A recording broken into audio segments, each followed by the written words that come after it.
নমস্কার।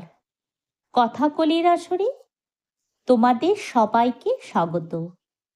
আজ আমি তোমাদের অমিতাভ বসু সম্পাদিত জাতকের গল্প বইটি থেকে শঙ্খবাদক বোধিসত্ত্ব গল্পটি পাঠ করে শোনাব। জাতকের নাম শঙ্খধর্ম জাতক। প্রাচীনকালে বারাণসী ধামে ব্রহ্মদত্ত নামে এক রাজা রাজত্ব করতেন। তার রাজত্বকালে বোধিসত্ত্ব এক শঙ্খ বাদককুলে জন্মগ্রহণ করেছিলেন। তিনি তার পিতার কাছ থেকে খুব ভালো শঙ্খ বাজাতে শিখেছিলেন। পালা পার্বণে গৃহস্থদের বাড়িতে গিয়ে তিনি মঙ্গল শঙ্খ বাজাতেন। গৃহস্থরা খুশি হয়ে যে যা দিত তাই দিয়েই তাদের সংসারের ভরণ পোষণ চলত। একবার এক বড় মেলা উপলক্ষে বোধিসত্ত্ব তার বাবার সঙ্গে রাজধানীতে গেলেন। কয়েকদিন ধরে সেই মেলা চলল। মেলায় শঙ্খ বাজিয়ে তারা অনেক অর্থ উপার্জন করলেন। মেলা শেষ হয়ে গেলে পিতা পুত্র পোঁটলাপুঁটলি বেঁধে বাড়ির দিকে ফিরে চললেন। চলতে চলতে তারা এক বনে এসে ঢুকলেন। সকলেই জানত সেই বনে দস্যুদের উৎপাত হয়। তারা পথচারীদের সর্বস্ব কেড়ে নিয়ে তাদের মেরে ফেলত। সেই জন্য সকলে দল বেঁধে সেই বনের মধ্য দিয়ে চলাচল করত। বোধিসত্ত্বদের সঙ্গী সাথী কেউ ছিল না। তাই বনে ঢুকেই তার বাবা শঙ্খ বাজাতে শুরু করলেন। বোধিসত্ত্ব বললেন, বাবা, শঙ্খ বাজাচ্ছেন কেন? বৃদ্ধ বললেন, কেন বাজাচ্ছি বুঝতে পারছো না? শঙ্খের শব্দ শুনলে দস্যুরা ভাববে অনেক লোক রয়েছে, তারা তখন ভয় পেয়ে পালিয়ে যাবে। বোধিসত্ত্ব বললেন, না বাবা, আপনি শঙ্খ বাজাবেন না, তাহলে আমাদের বিপদ হতে পারে।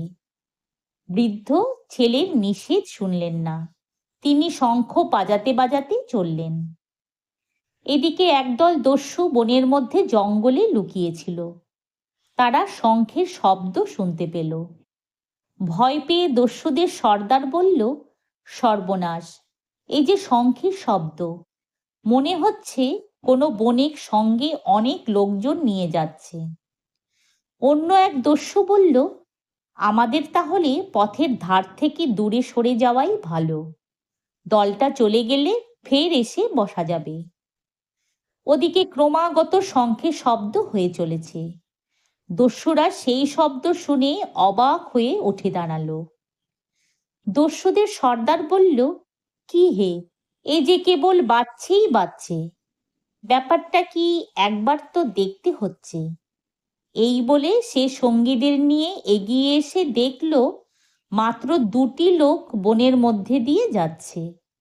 তারা তখন জঙ্গলের আড়াল থেকে বেরিয়ে এসে পিতা আর পুত্রকে ঘিরে দাঁড়ালো। তারপর কাউকে কিছু জিজ্ঞেস না করেই পোটলাপুটলি টেনে হিঁচড়ে নিয়ে নিল। ওই পোটলার মধ্যেই ছিল বৃদ্ধের সমস্ত টাকা কড়ি।